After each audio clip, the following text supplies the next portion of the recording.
Holla, what's up? What's up, Anthony Hamilton, my celebrity life, Ge Holla.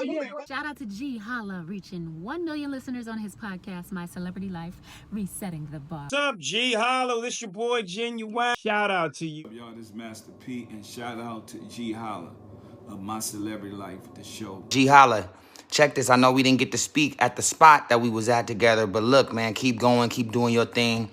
Welcome back, ladies and gentlemen. This time we find some of the coolest, some of the smoothest, some of the most intelligent people that there is on the planet. This time we found a wonderful young lady.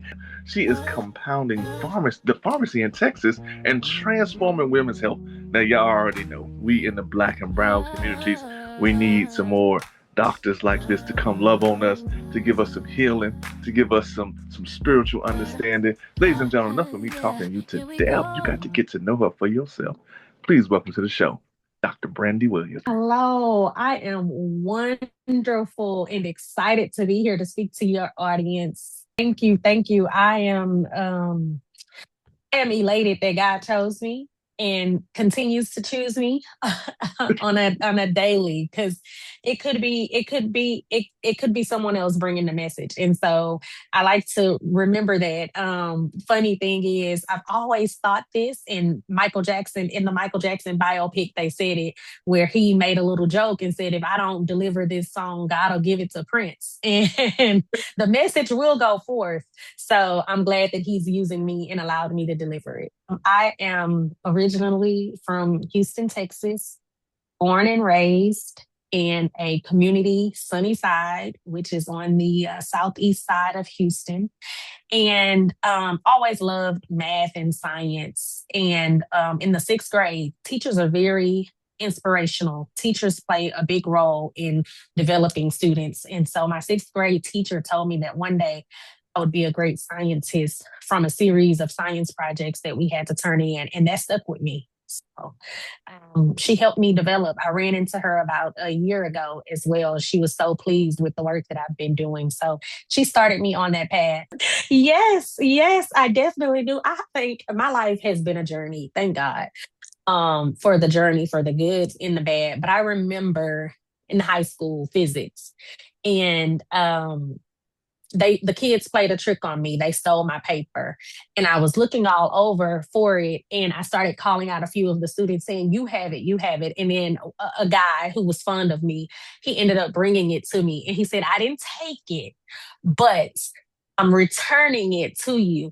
And so they all laughed. They got a great kick out of it. And I just simply stood up in the class and I said, y'all need to be asking me for help because I'm the one making the A's.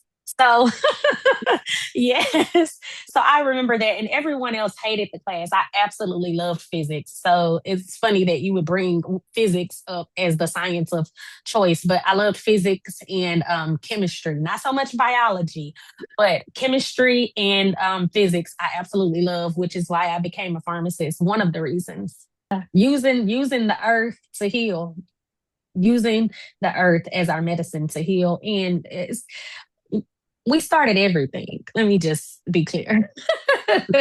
We started everything. And as you do like a deeper dive into history and get back to the roots and where everything started, it helps you to just gravitate towards there's a higher power and I can do anything that I set my mind to, because representation matters. If you go through life and you never see anyone that looks like you never see anyone that looks like you achieving these higher accolades and these aspiring even to be something different, you don't think it's possible. But I think God is so amazing. He's always given me that ability to dream, to just know. I just knew. I hadn't seen it around me. No one had ever reached this heights. No, there were no scientists in my family.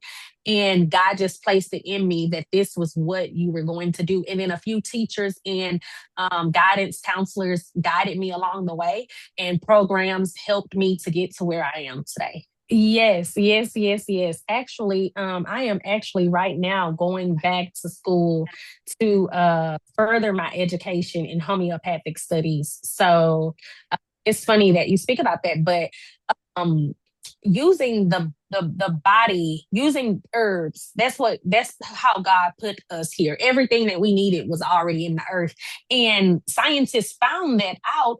And then pharma came in and used herbs to develop actual medication along with some other active and inactive ingredients. And then that's where we got the whole lifestyle of Western medicine. And although I am a pharmacist, I am not downing Western medicine. I am not speaking against any other pharmacists or any other physicians. I am just saying that my path intertwines them both.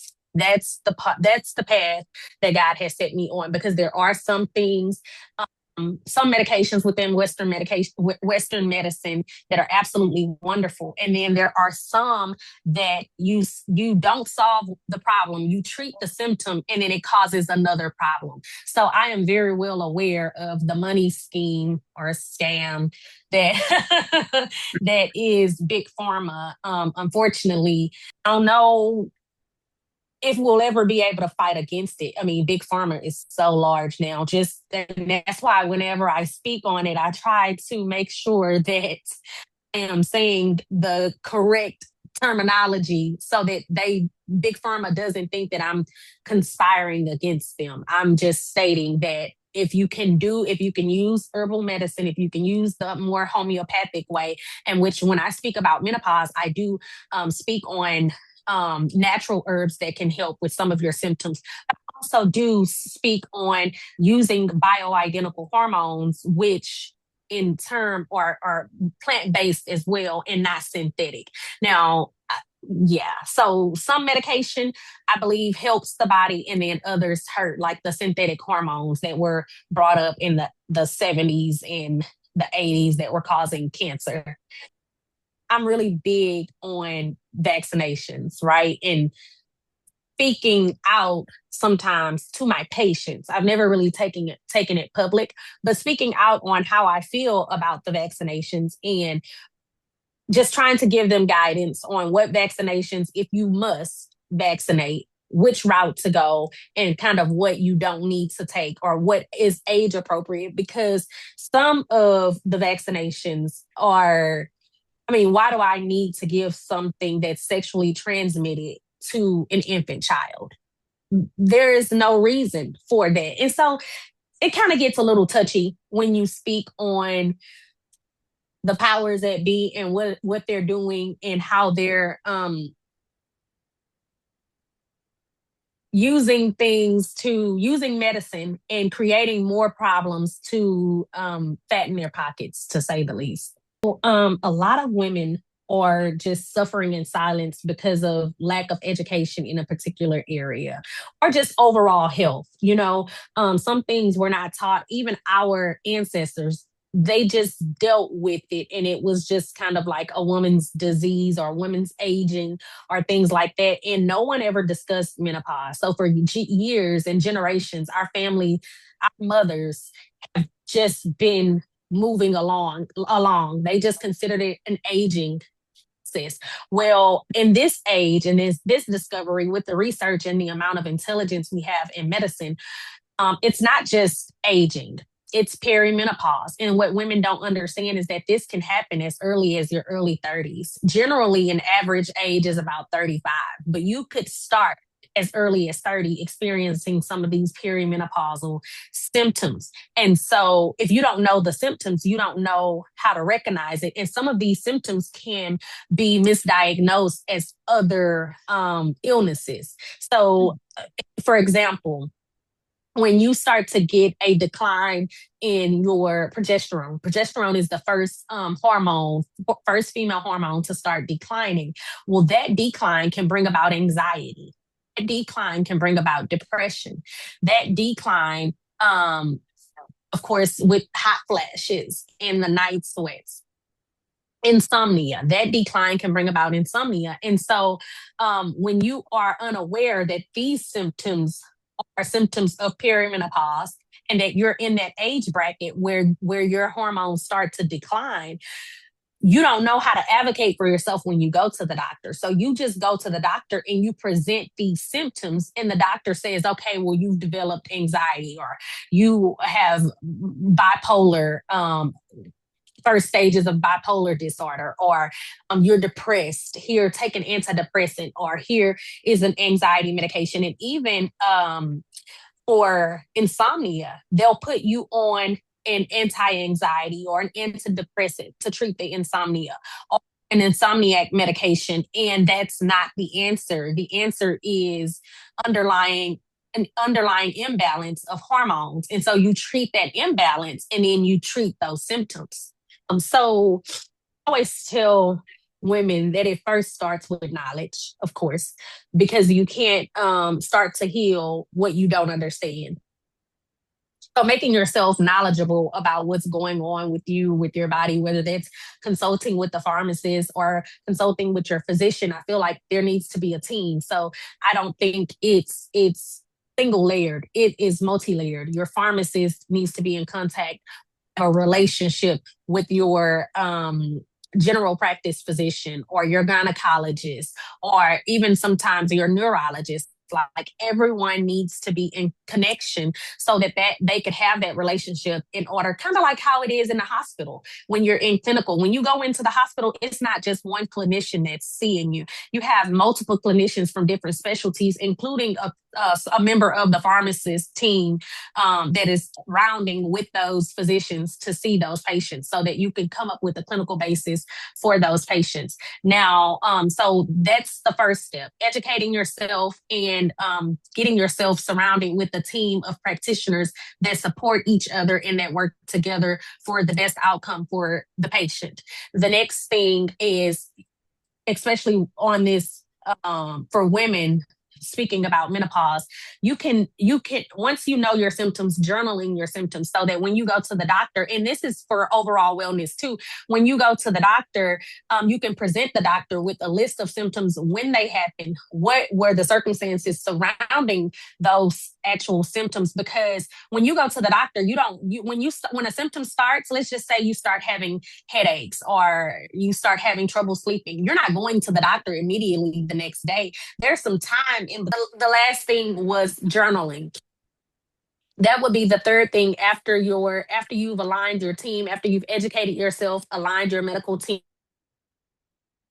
together, and then journaling your symptoms, because diagnosis is both clinical and symptomatic. So you need both to actually accurately see the full picture, because the doctor is not with you 24/7 when you're experiencing some of these symptoms. So you would journal your symptoms, as well as what triggers, what was the surrounding environment, or what was your intake during that time that caused those symptoms, or triggered those symptoms to happen, so that the doctor can get the full picture and be able to directly diagnose you, along with blood work and the clinical evaluation. And then after that, trying, if it's not life threatening, trying a more homeopathic approach. So for instance, if we're speaking about menopause with women, trying things like black cohosh, which will help with the anxiety, which will help with sleep disturbance, which will help with hot flashes. And then you can do magnesium glycinate, which will help with sleep disturbance, which will also help with anxiety. Um, Excuse me, sorry. And then you can do ashwagandha, which also calms the body and helps to regulate your system. And then, if a lot of women sometimes have issues with libido, and maca root could help with that libido and energizing you, things like that. And also your vitamin D3 and your K2, to help your body be able to intake the calcium that it needs, because your bone density is depleting. So things like that, you can start with that. And then if it's severely past the point of just homeopathic medicine, then you can go into like the bioidentical hormones. Now, these hormones are chemically structurally the same as your endogenous hormones, which are hormones that your body produces. So it's not something that's synthetic. The chemical structure is the same. So your body's going to react to it the same way it reacts to the hormones that it produces on a regular basis. So you can rebalance those hormones by doing bioidentical hormone therapy as well. So that's how those are the steps that I use to help women rebalance their health. So you start getting that belly fat, that belly fat that's stubborn, that won't move. Yeah, cortisol. Been cleaning house, because the more you learn, the knowledge is power. Whether we think that's cliche or not, knowledge is power. And I always tell people, um, you really can't be held accountable for what you don't know. But once you reach a point where you're old enough to know that that knowledge is out there, or once you come into the knowing that, okay, this is not right, or this is something, or even if it's something that you heard and you heard, now you are responsible for finding out, for figuring it out, for doing the research and doing the work to advance yourself and to weaponize yourself, to equip yourself with the knowledge. I mean, and unless you're outside farming, some things are unavoidable. But then there are some things that you could do to help your body, even if you're in those circumstances where you have to do fast food, or where you have to do, because eating healthy, unfortunately, they make it really expensive to eat healthy. So some people are, just because of economic reasons, some people are reduced to eating fast food or eating those boxed foods or canned goods. But there are things that you can do to replenish yourself, like these vitamins that we're talking about, or something as simple as changing your salt form and using the Celtic salt instead of using, the rain box or the iodine salt that they pump us with. And then even things like peptide therapy is becoming um more known. The information is more readily available for peptide therapy. And these are just amino acids, just different chains of amino acids. And amino acids are key in helping the body to regulate, or pointing the body in the right direction of what to do, where to go, or what more to produce, or what the body needs more of. And so now we're able to give this medication or these amino acids, um, produce them for public use. Of course, it still has to be regulated under a prescriber, and it still requires a prescription. And that's another thing. People are getting things offline, off the internet.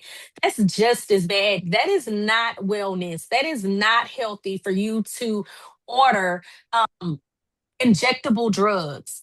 Once you inject something into your body, there is no form of defense. It's not like eating something and then you have the gut that it has to bypass, and the gut kind of does the regulation for you. Once you inject something into your bloodstream, that is it. So if that medication is filled with endotoxins, there is or bacteria, fungi, you have no defense against that. And that could be detrimental. So that's one thing that I want to speak on. There are a lot of peptide companies out there, but you need to make sure that you're getting it from an, let me say, an accredited pharmacy or an FDA approved pharmacy or manufacturing company here within the United States.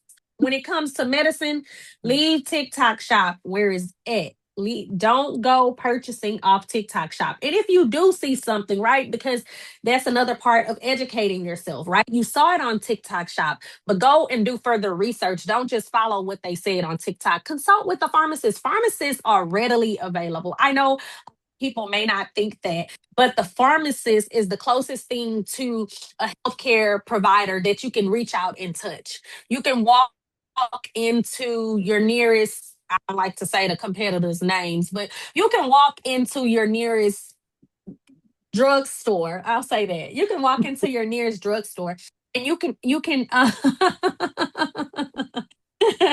you can speak with the pharmacist if you can't get in to speak with the physician. That can start the conversations. And I'm always available. I am Dr. Brandy Williams at Revolution RX Pounding Pharmacy, and I'm always available for a consult. I'm always available. You can contact me on Instagram. It's Dr. Brandy RX. You can also reach me on my website, Dr. Brandy RX. But I'm always available, and I would prefer you to reach out to me or your other drugstore before going out, just purchasing things off of TikTok, because you need to do your due diligence to make sure that what you're receiving is, first of all, sterile if it's an injectable, and that it's appropriate for your body and your makeup. There is not a one size fit all for drugs.